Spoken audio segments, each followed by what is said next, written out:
Hello!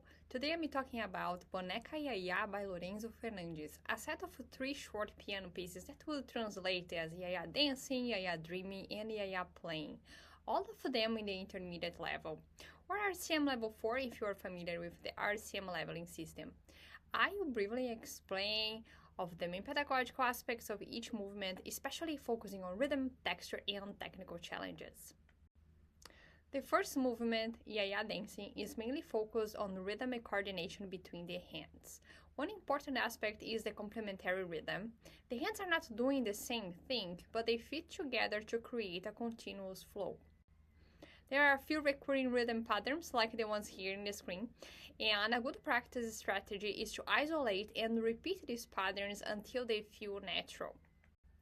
Another useful approach is to think in blocks, instead of reading every single note individually.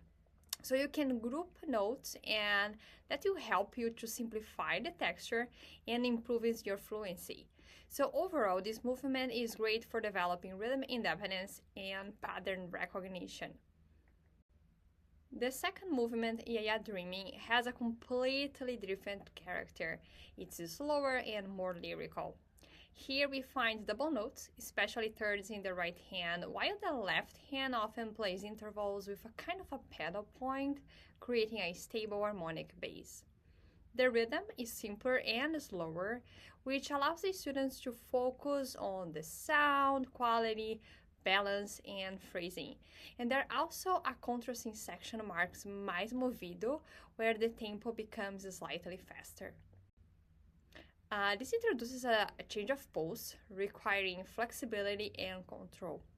Later, when the initial tempo returns, the texture becomes richer, including more voices and the use of pedal, which increases the difficulty in terms of voicing and coordination. So pedagogically, this movement works on the tone production, balance, and control of texture. The third movement, Yaya playing, is more energetic and playful. A key feature here is the use of repeated notes, especially in the left hand, combined with small melodic fragments that often have displaced accents.